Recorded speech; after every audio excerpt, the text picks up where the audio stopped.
Hello, everyone. Welcome. I'm just going to give you all a few seconds to let people trickle in before we get started.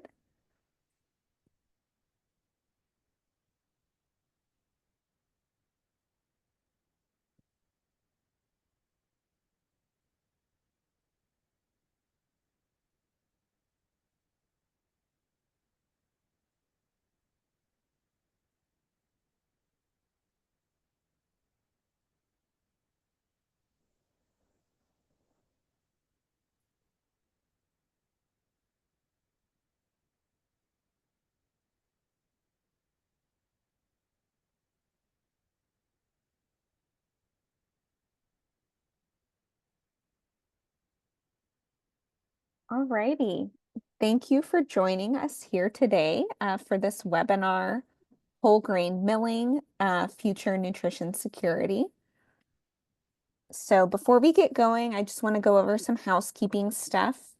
We are recording this webinar, so you all will get an email I would say, if not tomorrow, probably definitely by Friday with the recording, the slides, and also the CPEU certificate. So check your inboxes for an email from Oldways this Friday, I would say. And then we'll get them up on the website hopefully within the next week or so. We will have time to do some Q&A afterwards. So if you want to use the Q&A function or in Zoom to ask questions, and we also have our chat turned on as well, as I know Dr. Ray, she might have some questions for you as well. And we have our learning objective here. And then finally, I just want to remind everyone that we have a lot of webinars next week. Next Wednesday, we're hosting what we call the Whole Grain Academy. So it will be like a full day of education around whole grains. So hopefully you can join us at one or more of those sessions. And I will stop sharing my screen and hand things over to Dr. Ray to get started. Well, thank you so much, Kelly. I really appreciate it. I'll start sharing my screen so that we're all set for the presentation.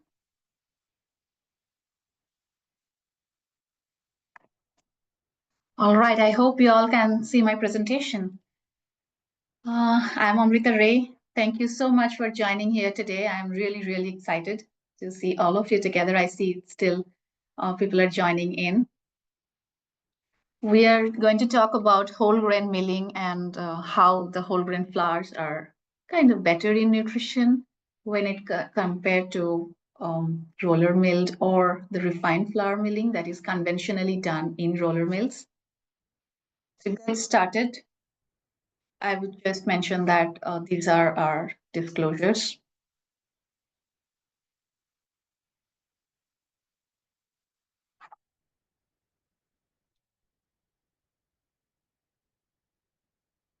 So I work at the Northern Crops Institute, and here we try working on different kind of grains that are mostly grown in these regions, in these 4 states. And our main objective has always been to help people in the region or around to help them grow with their grain or how they can use those grains better, processing and maybe milling or bakery product, different kind of things. We do a lot of educational courses. Whatever research we do here at NCI, we always try to talk about it during our courses, and that's one of the best part of us, I would say. I'm really enjoying it here because of this particular area where whatever we do at lab, we get to talk about it in our courses, and that's really helpful. So we can definitely say that we take pride in being a global meeting place. So we'll get started with grain processing. I'll just take you quickly through the usual grain processing scenario where there are different parts to it. Milling is just one part where you get the flour, but before and after there are different things. For example, when you look at a grain processing flow sheet, you would actually see that there is some place you're doing some intake. So when you actually working in a grain or the grain elevator, you see that there are a particular area where the grains are taken in, and then there is pre-cleaning for a while. And there are many different steps in pre-cleaning and cleaning. There is actually a storage step in between those two cleanings. Just for the cleaning, there are different kind of machines. It starts from a magnet to a gravity separator and ending with a color sorter towards the end.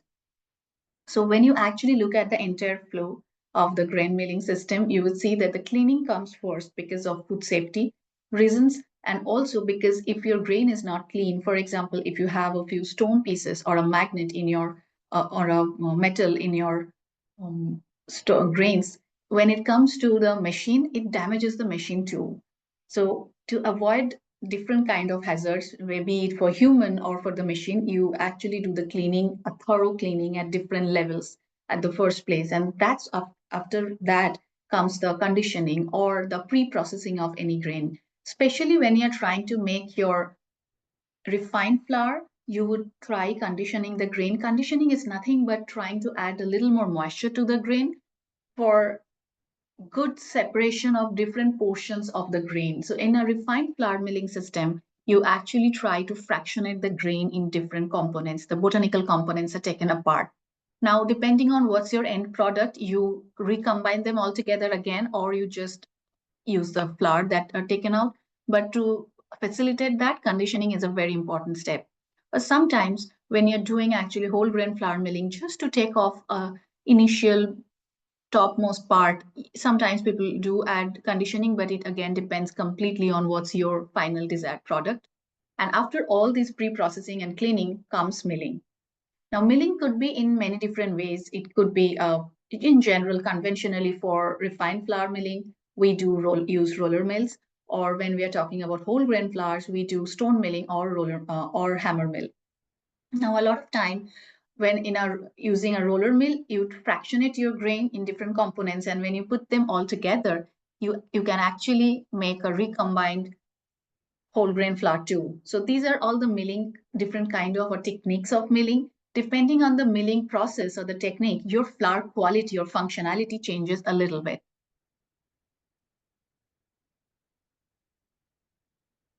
I am just trying to see here if there are. Okay.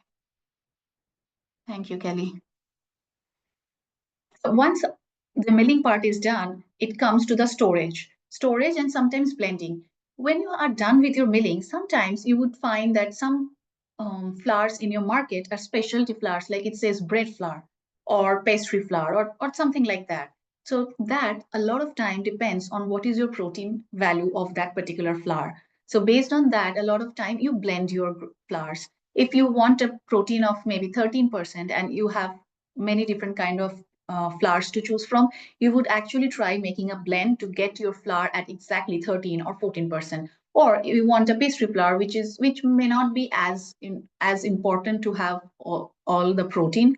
Or you want a bread flour where protein is very important. So based on your final product desired, you would actually blend your flours.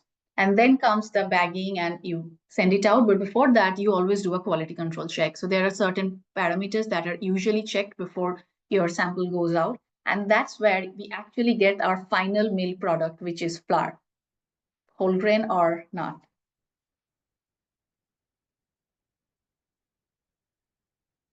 All right. So we'll just quickly go over the history of milling.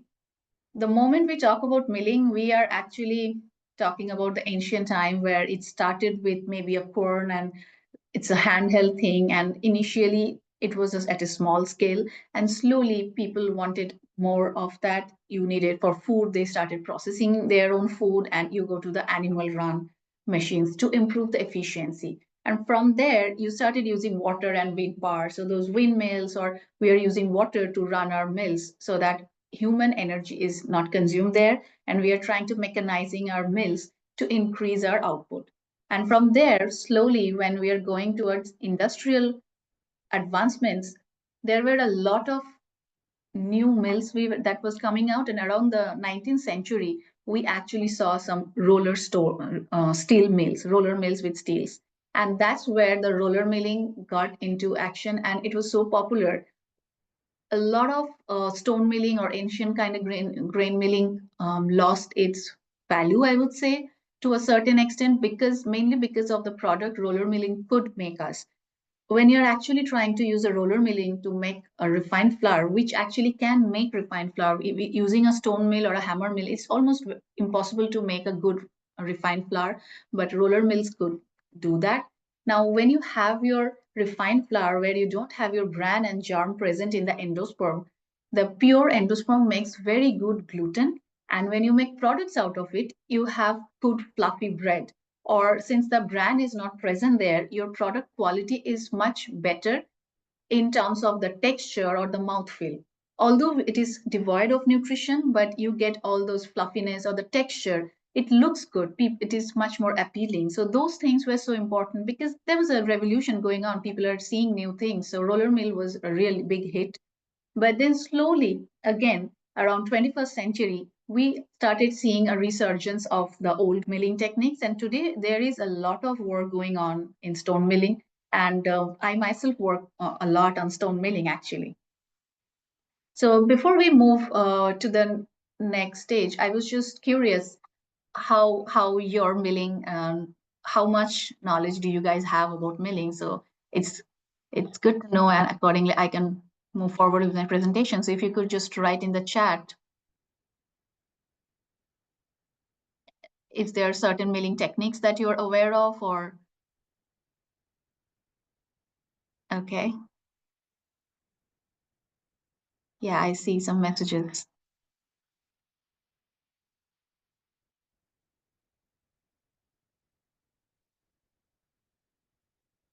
All right. So this is great. So I would just consider that most of you are more into nutrition or on things that are post milling. So let take you through this milling operation in a way so that you understand it is simple. And if anybody is thinking why I'm here in this webinar, this is the right place to be. I trust me on that. You would know after today, you would know what milling is like. So let's get started with the milling technique. When you're talking about grain processing, there are simply, in general, when you're talking about either you're talking about whole grain processing, or you're talking about refined flour processing, or you're talking about semolina milling. Now, these are a few things that you can do differently in different setup. Apart from that, there are many different other mills like hammer mill, ball mill, pin mill, and they are usually used for specific purposes. But stone milling or hammer milling and roller milling, these are used most extensively for large scale production. Today we'll talk mostly about whole grain milling. So just to give you an, I would say an example of wheat, I would say you do some cleaning and you then come to milling. Now wheat can be done in three different ways. One, I would say the stone milling. That can be used for a whole grain flour milling. You put your grain in, the two stones work, and you get your whole flour. So at the end, you get just one product, that is your whole grain flour. Unless you are trying to take out a little bran, sometimes for food safety reasons, people try to take maybe 0.5% of bran, or sometimes much lower. So that can happen, but if you are buying a grain that is already clean, you probably don't have to do that. You can just take out, put it all together and take your whole grain flour. When it comes to refined wheat flour milling, you usually use a roller mill. Now, the roller mills help in fractionating the grain. How stone mill grinds them all together, the idea of roller mill is that it can fractionate the grain components in different parts. So at the end, you get different other grain components separately. But if you want to make a refined flour, you only take one part of the grain, that is endosperm, which is high in starch, which is actually the flour. But if you're planning to have a whole grain flour out of that, then you would again recombine. Sometimes the bran is not completely ground, so you try to grind your bran together again and then put it together so that the particle size distribution is similar. Now, the only problem, I wouldn't say problem, the only difference in whole grain flour from stone and roller mill are their functionality will be little different, because when you're grinding in stone, they just get ground all together. But when you're doing it through a roller mill, initially they get fractionated and then you're putting them back all again together. So the functionality based on the particle size distribution is a little different. And the last comes the semolina milling. That is also done using a roller mill. Semolina has much bigger particle size distribution than your flour. For flour, you would find something, it's a big range depending on if you what kind of flour you're looking at. If it is a roller milled refined flour, you would talk about 150 micron or lower. But if you're talking about a whole grain flour, no matter from what kind of mills, you would definitely look around something about 200 micron at least. But if when you're doing stone milling, you might be looking at something around 250 to 350 micron. And although particle size definitely mattered, the end product, you can have many different kind of particle size and yet have great product. But the semolina milling, it has much higher particle size. For example, around 400 micron or 350 or sometimes 450. Now that doesn't make it any better or worse. It's just a different product. It's semolina and you use it for other kind of products. For example, when you're eating pasta, it is usually made from durum semolina. But when you're making a bread, it is usually made from estivum estivum grain wheat. It is run through roller mill, and mostly you are getting the white flour or refined flour to make your bread. But the same estimum flour can also be used for stone milling to make your whole grain flour milling. So it all depends on what you're actually trying to get at the end. So when you're trying to make semolina, you again get mainly semolina, but apart from that, you get a little bit of flour because semolina is a much bigger particle size. When you're trying to achieve that particle size, some of it always goes down to flour. Some part gets ground much finer, so you can't really help it. But people try to make sure that that flour production is much lesser and the semolina is more. And because of that, mostly durum is used for semolina milling because it is a much harder grain. Now, before I move forward with the grain structure, it's best to understand the grain structure first to understand the milling techniques in detail. I would again put forward a question to you that what do you know about the grain structure? What are the common components of a grain, do you think? I would look at the chat box to have a few answers from you.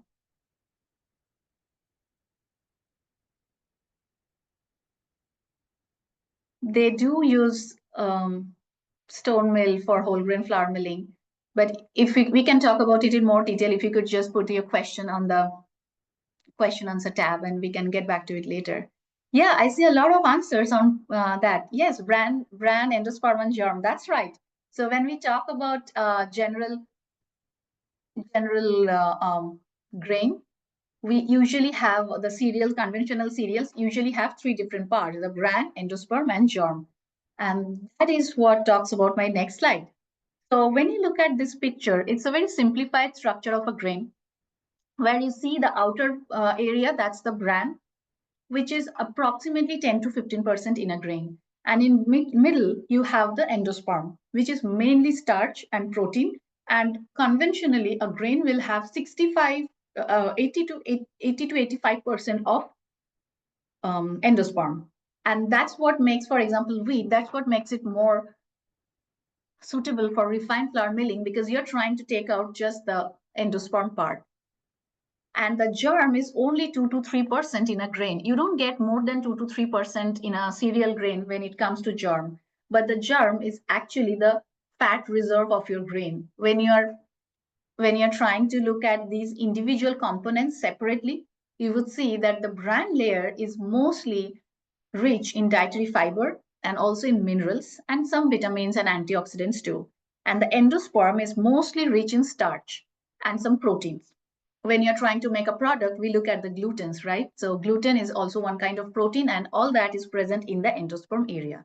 And the germ is a very, very small proportion, like 2 to 3%. We intend to take out the germ during the refined flour milling. Definitely we try to take out the germ because it has all the fat. And once the grain is intact, when it is intact, it's fine. But once it's crushed and the germ has been powdered, the enzymes are active, they try to make it much easier to rancid. And that's why we have much lesser shelf stability for whole grain flour than refined flour. So you can see in this slide that each of the component of or botanical components of the grain have different kind of nutrients present in it. So when you have a whole grain milling or whole grain flour, you get all these components put together in your flour. And whenever you are talking about whole grain flour milling, we have to remember that the idea of whole grain flour is that the botanical components that are present in the grain in a particular ratio, say 10% of bran and 80% or 90% of or 90 so like 85 to 90% of endosperm and 2 or 3% of germ, all that should come in your flour too. So the relative proportion of all these botanical components should be same in the flour as it was in the grain. That's when you call something a whole grain flour. But when it comes to refined flour, you take out your bran and germ and you use mainly just the endosperm. One reason being you have great products. The brand does not interact with your gluten network and it does not interfere with your bread to fluff well. So a lot of time that is utilized well.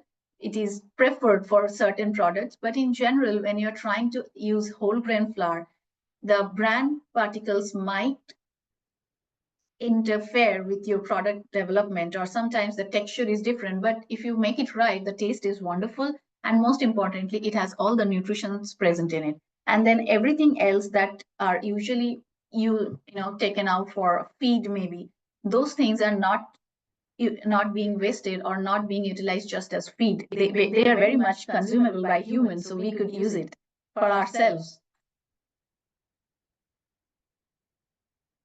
So we'll just talk about the stone milling a little bit first so that we can understand what's the whole grain flour milling like, right? Is like. Here is a stone milling setup that I'm trying to show a few pictures. In the top, you have a grain hopper. Any of the mills will always have a grain hopper based on what is your capacity. Some people are running tons together in a day. So that mills will be like a 2 or 3 floor buildings, but some of them are just not domestic but pilot scale. So what we have is a 26-inch mill where you can just hold almost 100 pounds of grain altogether. So you have a hopper, steel hopper at the top, and that's where you put your stones. You put your grains, and the stones are at the bottom in this area where you can see the steel covering. So that's actually where the stones are. The stones are actually one on top of the other. They are placed like this. Each of the stone has furrows or the grooving that helps in the grain milling. So when we put the grain in the hopper and we start the feeding, I have marked in red, that is the feeding area. So today, the grain milling is not as it was earlier in corn or in handheld mills. It is all automated and you can actually decide how fast you want your feeding to be. So we have a feed rate controller here, that there is a screw that takes the grain towards the front and it drops the grain right in the middle of the stone.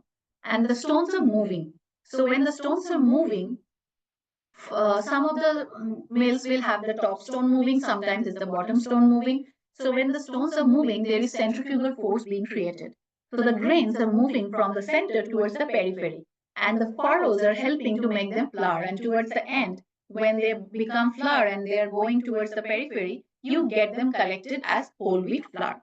That's how your whole grain flour milling works. And here I have put one more photo of the stone. This is a similar kind of this is one kind of dressing, and there are many different kind of dressings that you might find in a stone. When you're using a stone mill, you can also use your stone settings like RPM or the gap, or how fast or slow you want your feeding to be. Based on that, you can actually modify your particle size distribution too.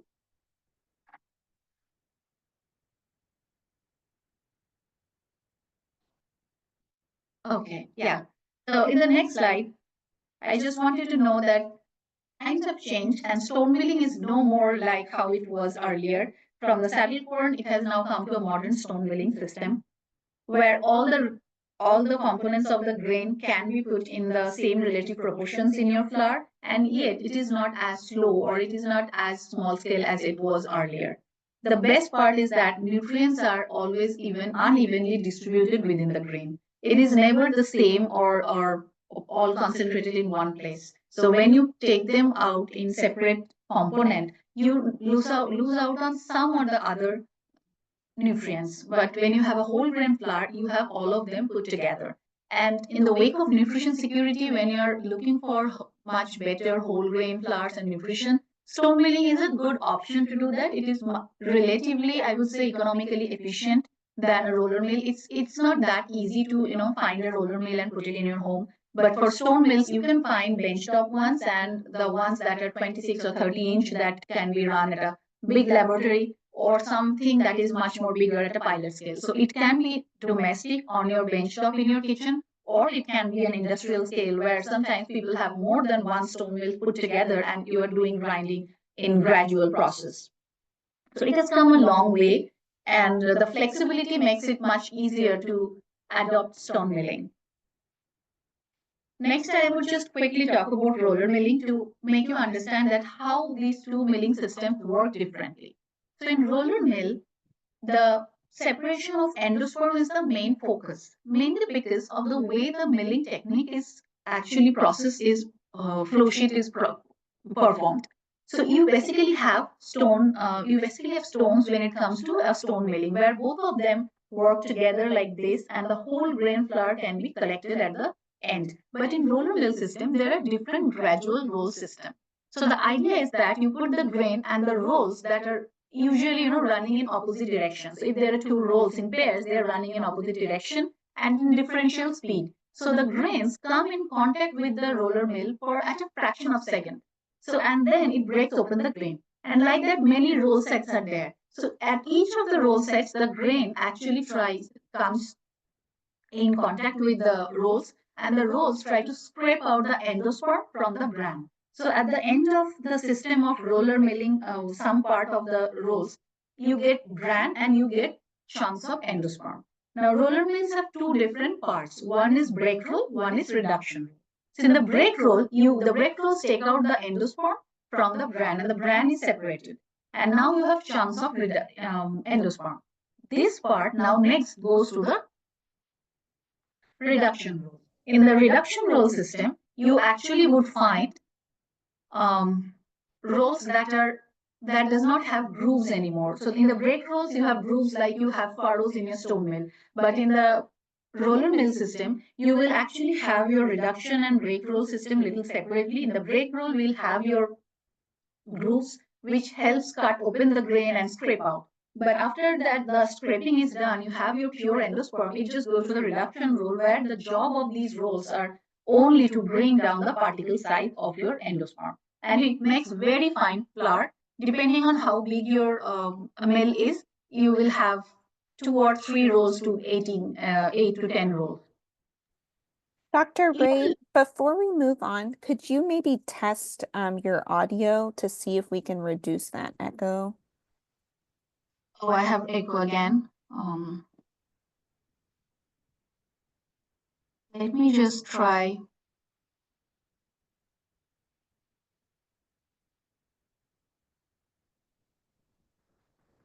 We are at Zoom here.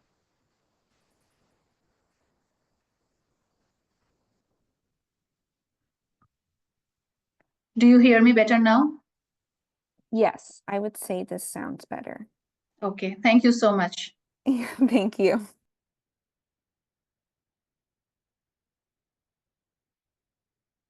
Do you still see my screen then?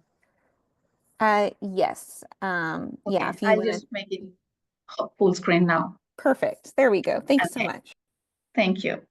So when you look at a whole grain relationship between whole grain flour milling or a roller milling, you see that based on the extraction rate, the portion of the percentage of all these components, they change. So if you look at the grain structure on the left, you see that bran has different layers. Just bran itself has different layers.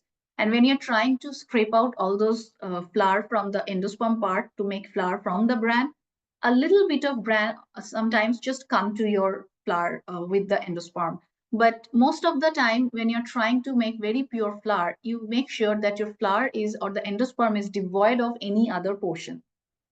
And that brings down your overall nutrition. But when you grind the entire grain as a whole, you get 100% of whatever things you have. So if you look at the table on the right, you would see that 100% whole grain flour will have ash at 1.8 level, which also translates to minerals, good protein, fat, along with all the fiber and dietary crude and dietary fibers. But as the extraction level goes down, you would see the nutrients also come down, mainly because at 95% extraction, you're taking out some part of the bran and some germ is gone. And the alluron layer is also gone. And slowly, when it comes to 75% yield, which is a common yield for a commercial roller milling system or the conventional milling system for refined flour milling, you already have lost a lot of your dietary fiber and your minerals. The minerals have gone down by 1/3, and the dietary fiber has completely gone due to, I mean, almost everything is gone due to the bran being removed out of your flour. So, although there are high extraction flours, you must remember that high extraction flour is not always whole grain flour. To call it a whole grain, you have to go through certain, you have to follow certain regulations. So, this is a, I would say, relationship between extraction and ash content, but this is more like a marker. So in refined flour milling system, when you try to see that how good is your refined flour, how well the separation of different components have happened, you check your ash content. If your ash is between something between 0.5 to 0.7, then you know the refinement has been done well. But when it comes to a whole grain flour milling, you would always find ash content between 1 to 1.7. Now, this is mainly for whole wheat flour. Depending on what grain you're doing, at 95 to 100% extraction, you will actually always get a good ash content or ash value. And that kind of marks your whole grain flour or refined flour quality. When you have ash, that means you have bran, which also means when you have bran, your product quality would be different, but it would always be much better in nutrition. When you're trying to talk about whole grain, so there is something that usually is followed, that it has to consist, no matter in what way, it can be intact or a ground in flour, or it can be a flake caryopsis. In any case, if you're saying that your product, be it flour or a flake material, if it is an whole grain product, then it has to have all the components present in it: starch, germ, the starchy endosperm, germ, and bran in its same relative proportion as it originates in the main grain. When you're trying to minimally talk about minimally processed or whole grains or like milled ones, you talk about grains, grain kernels that are intact or minimally processed. So you have to mention those things. Or it can also happen at a single stream or sometimes multiple stream, like even the refined flour milling. You take out all those flours from roller mill and then you put together back. It's a recombined flour, but it's again whole grain flour. So you just have to mention these things, how it is done. Why we talk about so much about these whole grain flours is mainly because the nutrients present in it.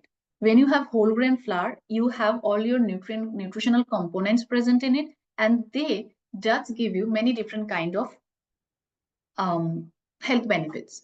Like there are many different work that has happened and it's continuing. Also, there are many papers you would find where it talks about the whole grain flour has a higher bran, so it helps in lifestyle disorders or maybe with diabetes. It helps lower the blood cholesterol.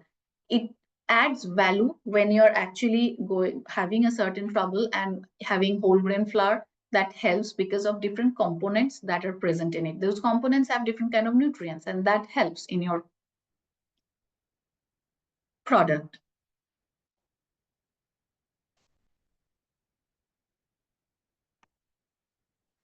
So when you're talking about flour properties, it's a little different for whole and refined flour. Now, no one is particularly good or bad per se. It's just that what is your final product desire, what you're trying to make. Now, yeah, as a nutrition, if you're talking about nutrition, I would always suggest whole flour. No matter how you're making it, I would always suggest whole flour because it is nutritionally superior. But to know how they are different, I've just put them together in a table format. You can see that nutritionally it is always superior because of all the components present in it. But since they have all the components present, they have all the nutrients present in the component. And the mineral content is significantly greater because you have your germ and your fiber in your grain flour. But because of that, a lot of time your rheological properties can be little different than it is for refined flour. Now, when you're talking about refined flour, you have taken out your bran, your germ. So your endosperm is kind of pure. You don't have anything else interacting with your gluten network when you're trying to make your product. So those flour, when you're putting it in a farinograph or an extensograph to see the dough rheology, the movement, the flow properties of the dough, you see exhibit superior rheological properties. But it is at the cost of removing all your bran and germ. Sometimes consumers just like a nice bright color. Even if you don't bleach it, if you just look at unbleached grain flours, you would see a whole grain wheat flour, say a whole wheat flour or a refined wheat flour. They are very different in color because of the fiber or the minerals present in the whole grain flour. It makes it look dull. And the brightness is because in the refined flour is because of the fine particle size and also because it is devoid of any fiber or the minerals. And since there is no bran, no fiber, it can be ground at a very, very fine particle size. But whole grain flour cannot be brought down to that low particle size. You would always see a good range in whole grain flours. You can't have a very um, narrow particle size distribution that you can still find in refined flour because it's endosperm, just one type of component present in the flour. You can go down to a very low particle size distribution and your range can be much lower. But when it comes to whole grain flour, you cannot have that because the bran cannot be brought down to that low particle size as it is usually for endosperm. So that's why you have to, if you're running it through a roller mill, you have to regrind it in a hammer mill maybe, and then you can bring it down to make a whole grain flour. I see a lot of questions sometimes coming in the chat box, but I would really appreciate it if you want to put it in the question answer session, and then we'll definitely get to there also. So when it comes to whole grain and refined flour milling, one typical difference I would say is in the damaged starch. So depending on how tight you're keeping your stones, your damaged starch can be different. But in whole grain flour milling or using a stone mill, I would say a lot of time you can kind of modify your damaged starch. You can have a little better control, but when it goes through a roller mill system, it is almost very difficult to control the damaged starch because it is only endosperm and the rolls are smooth and it's just so small gap in between the rolls to make a fine particle size that the damaged starch cannot be controlled very well. And when the damaged starch is high, you have higher water absorption. So that's why you get good water absorption. But at the same time, don't think that refined flour will have higher water absorption. It will not because refined flour doesn't have the fibers, whereas whole grain flour has the fiber. But if you just talk about the damaged starch, normal starch is better than a damaged starch because you don't want a lot of damaged starch in your grain flour.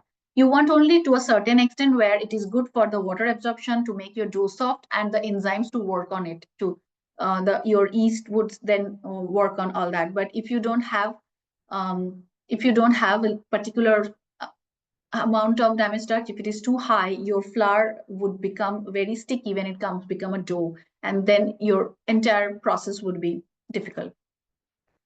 And towards the end, I would just mention that since both of them are used for different kind of purposes, you need to make sure that what is your final purpose. If your purpose is to make something like a fluffy dough product, then maybe refined flour. But if you're focusing on nutrition and wholesome nutrition things, I would say whole grain flour milling. So this is a general structure I just wanted to share with you that is usually used for whole wheat flour. Sometimes you do conditioning only to take out a little bit of bran out of the grain. That's why you do wheat cleaning and then you do some conditioning and stone milling. After stone milling, sometimes you do sifting. Sometimes just a little bit of husk, or that is since it is a whole grain flour, sometimes a little shape or the very small part stays there. So just to remove them, you do a little sifting, but you keep the sifter, the sieve size much bigger so that everything goes through. Something mistakenly got into, only that needs to go out. Everything else should go through.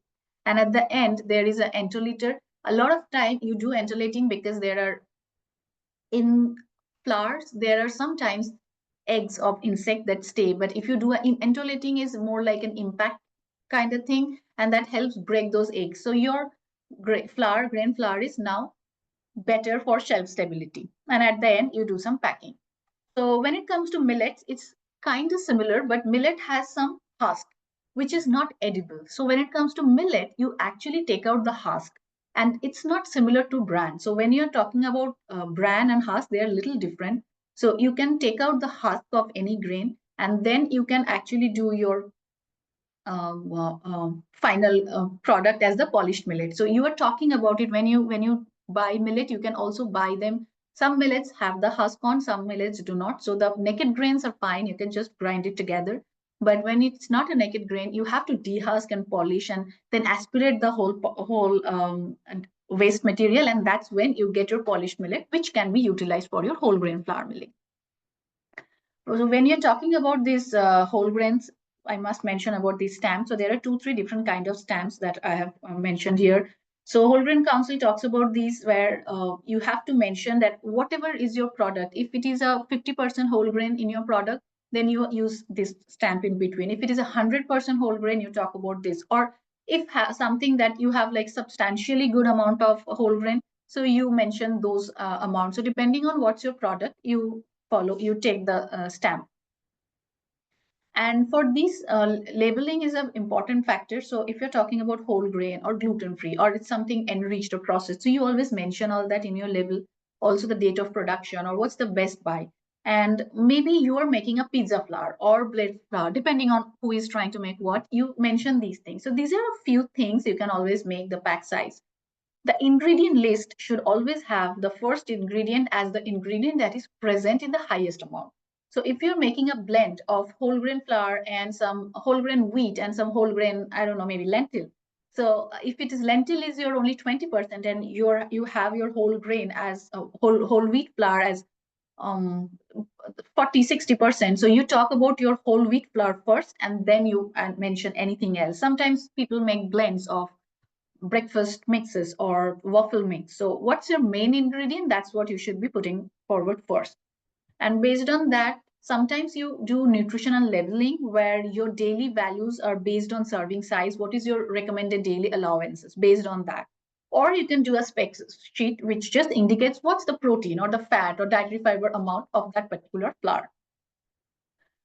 There's a lot of research going on in the area, and we are also trying to work in similar areas without reinventing the wheel. So we actually try working with different kind of grains and work on using different mills and different settings or pre-processing and try out different kind of things. I love working in this area. If any of you want to collaborate or want to have a discussion later, please feel free to send me an email. So these are all the materials I have worked with in a stone mill, starting from spring wheat and hard red spring wheat, winter wheat. I have worked on those. And along with that, I have worked with ancient grains like spelt or einkorn, emmer. I've also made stone milled whole grain durum flour to make spaghetti, noodles out of it, I would say, the sheeted ones. And then I've worked with quinoa and buckwheat, some proso millet, sorghum. These are or even we have worked on lentils and pinto beans. We are exploring field peas now. So there are different kind of things you can actually do in a stone milling system. I would say there are a lot of opportunities at this point. Health and wellness market is growing, and you should definitely focus on that because health is important for all of us. And there's a much increased demand of high protein or high fiber food today, and it helps in your overall everyday management, weight management, or lifestyle disorder that can be controlled through just through eating good. So that's one important part. To do so, the first thing I would say is spread the word about the nutritional benefits. A lot of time, not everybody, we all don't know in detail about it. Sometimes we understand that whole grain flour is better. Why is it better is something we need to talk more about, that this bran or germ or the nutrients that are present in your whole grain flour. So I would say more processing technologies so that it helps in a variety of products and better shelf life, because whole grain flours sometimes have relatively lower shelf life. So those things are important. And when you make inclusions in your regular diet, that becomes a little easier to accept by people so that you don't have to change your entire diet or a regular food habit, food pattern to include anything new. So I think food processing units or organizations like ours, or it will be very helpful. We could work together. And again, I'm always open for collaboration. So feel free to reach out. These are some of the that I have used during my stone milling today's presentation. And if you have any questions, always reach out to me. Great. I would now look at the question answer session. Yeah, before we dive into some of your questions, which thank you so much everyone for submitting them into the Q&A. I just have a tiny bit more to share. So whether you are joining us, I guess, Dr. Ray, do you want to stop sharing so that I can Sure, share my, yes. all right, Yeah. one moment. Okay. So whether you are joining us live or you're watching the recording, it's been so great to have you all follow along. So we just have a couple of poll questions, a little informal assessment to help you out here. So our first poll question here, and let me launch that, is around ash content or at the definition of ash. So I don't know if any of you caught that term in Dr. Ray's presentation. I'll give you a few seconds to answer here. And again, if you're watching this at home, I encourage you to quiz yourself as well. And yeah, this is fantastic. As uh, you can see here, a lot of you caught that when we talk about ash, we're talking about minerals. Question number 2, we have here, let me launch this next poll, is around the nutritional differences between milling methods that sift out the bran and germ versus milling methods that retain the bran and germ. So here you go.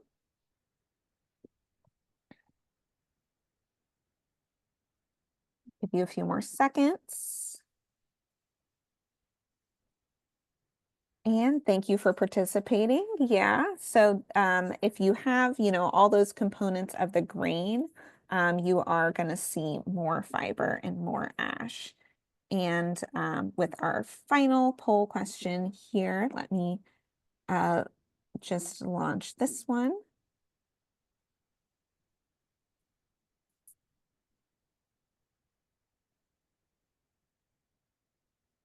One second. Alrighty. So which of these statements is true? Is it that stone milling is the only method to produce whole grain flour? Stone milled flours have a lower water absorption. Stone milling generates less heat. Or that stone milled flour and roller milled flour can be either whole grain or refined depending on what the resulting product looks like. All right, and yes, you guys are correct.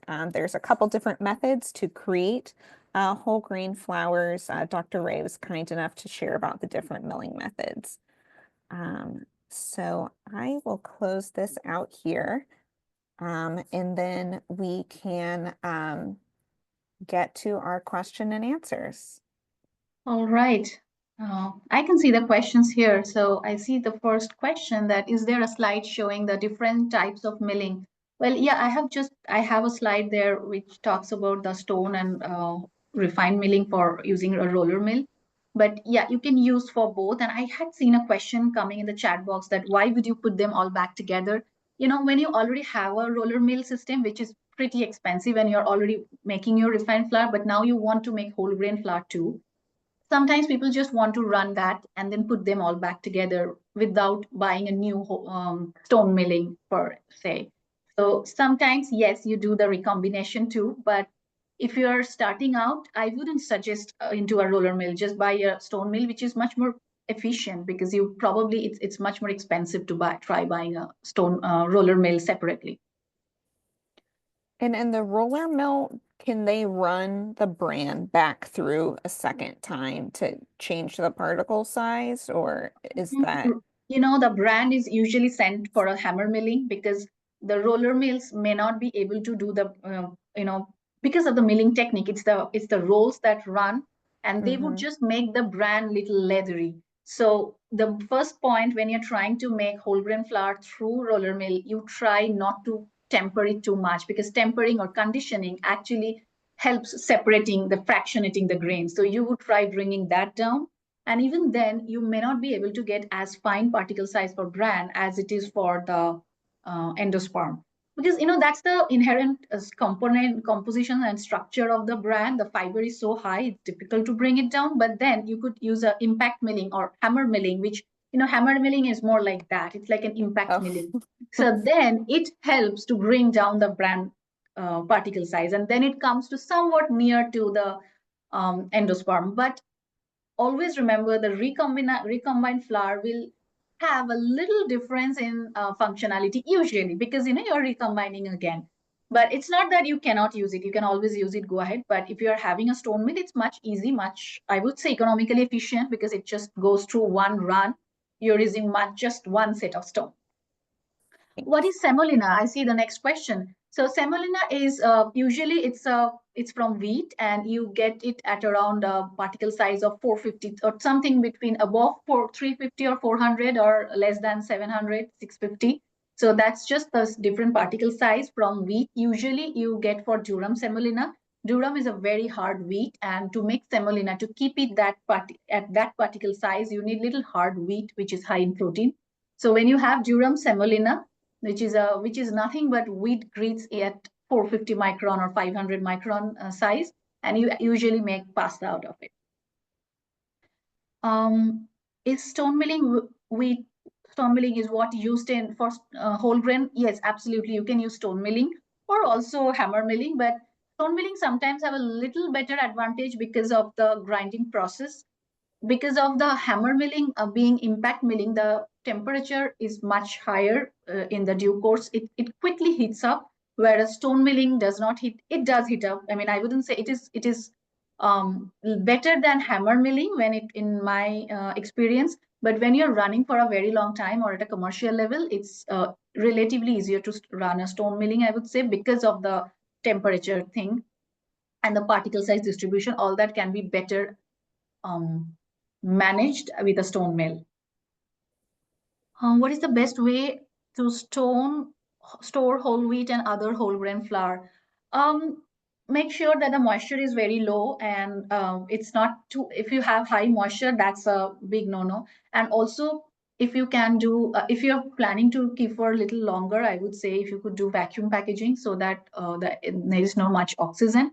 But at the same time, since it's whole grain flour, you already have the germ and everything present in it. The fat is there, so is the lipase, and the lipase starts working on the fat, and it just breaks down. Lipases and lipoxygenases break down, and your grain flour becomes rancid relatively easier. So when it comes to whole grain flour milling, it's best to use them fresh or do some shelf stability, some heat treatments and stuff to do extend your shelf life. What parts are taken out for semolina flour? It's mainly the pure endosperm, but it's not really flour. Flour would be something that is between 250 or 350 micron, even if it is whole wheat flour. But semolina will definitely be around 400 micron or more. But again, it based on what country. The country I come from in India, you have two different kinds of semolina. One is very fine, and one is much more coarse. Something we get at around 250 micron, and something we get at 400 or 500. So based on that, your particle size is definitely higher, and it's just the endosperm, pure endosperm. Even in semolina, you don't want any bran. I mean, most of the time you want your pasta to be looking very, very nice. You don't want brown specks on your pasta, so that's why you don't use the bran. How much and which protein parts are left in for bread flour? When you're taking even for bread flour, that you're taking the endosperm mainly, so then it is the gluten that is present. But if you take all the bran and germ, everything, there are other, mainly, gluten is formed during the mixing of the flour. In the grain, glutenins and gliadins are present. They are not really gluten yet, But when you add water and you start mixing the energy, that forms the gluten network. Apart from these two proteins, there is albumins and globulins present, but they are mostly present in the other, in a much lesser component. Gluten is the main component, but in bran and other areas, you get the different other proteins too. Um, Specific type of stone, it depends on the company that are making. You can use granite stones. That's, of course, known as the best kind of stone for stone milling. And you do get those stone mills too here in the United States. But then some people use composite stones. Sometimes people use some magnesium chloride and some other chemicals put together. It's like different kind of stones with certain kind of minerals present in it. And with time, there are stone mills which are made with steel. So there are different kinds, but the good old one is always granite stone. Yes. No. When you're actually doing stone milling, usually there aren't the stone does not break down, or I mean, it don't break apart and come to your flour usually, unless it is damaged. If your stone is being damaged, then it might happen, but otherwise it doesn't come like that. Or if it is like there is in cast iron pans when foods are cooked in them, no, it does not come out. Stone particles usually do not come out because also it can be a issue from food safety side, because ash is great, minerals is great, but you cannot have acid insoluble ash. Acid insoluble ash is basically silica or things that cannot be digested in our body. So stone shouldn't be coming in, and usually it doesn't. Stones can be natural or man-made. It does wear down if you're running it for a very long time. The only thing that happens is that it just become little rounded at the furrows, so you might have to do redressing and clean it all over again.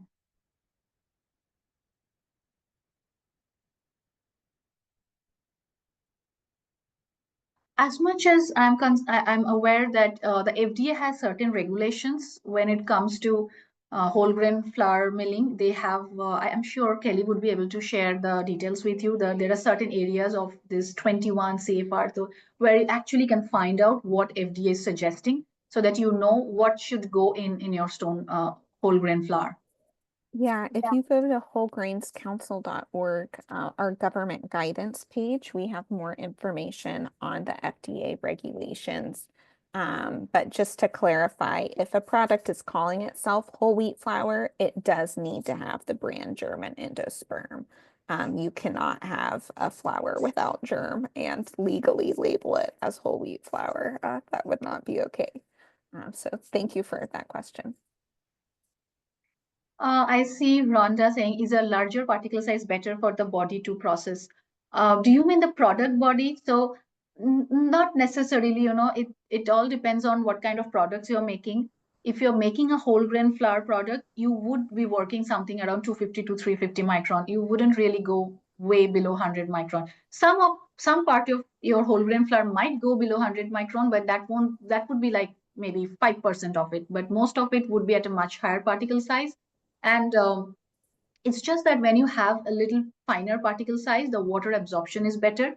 As long as you have a kind of good particle size distribution, and your milling has been homogeneous. It's not that some part is too grainy and some part is too very low particle size. You're okay. The body would be fine. You just have to have a kind of homogeneous particle size distribution. That should do. And in terms of nutrition research, like the human body, we have some studies on our website that look at particle size and glycemic impact. That's where we sometimes see a difference, but the nutrient content is going to be the same either way. So I feel like, yeah, the glycemic response is where you might see a slight difference, but it sort of depends on the grain you're looking at too, whether you're talking about wheat or oats or what have you. Um, Dr. Ray, we have time for one more question if you want to pick one more out. Sure. I just see the next coming here question here is what's the best way to store whole grain, low moisture, and if you want to do take out the oxygen, if you're trying to do vacuum packaging. And the popular grain, Wheat is very, very popular always, of course, but you cannot beat wheat because you grow it so much. But apart from that, I think at this point there are a lot of work on ancient grains like einkorn or emmer, old wheat varieties, or even quinoa or buckwheat. They are pretty upcoming too. So yeah, I think they are doing a good market at this point. Awesome. Well, For thank you other so. questions, I think since Kelly is saying we are towards the end of our webinar, maybe shoot an email whenever you like. Like I would be happy to answer all your questions. And don't forget, we'll send you an email probably this Friday with the recording, the slides, which has Dr. Ray's contact information, as well as the CPEU certificate. So thank you so much for joining us. Thank you for your time, Dr. Ray. And I hope to see you all next Wednesday for our other webinars. So, all right, bye. Thank you.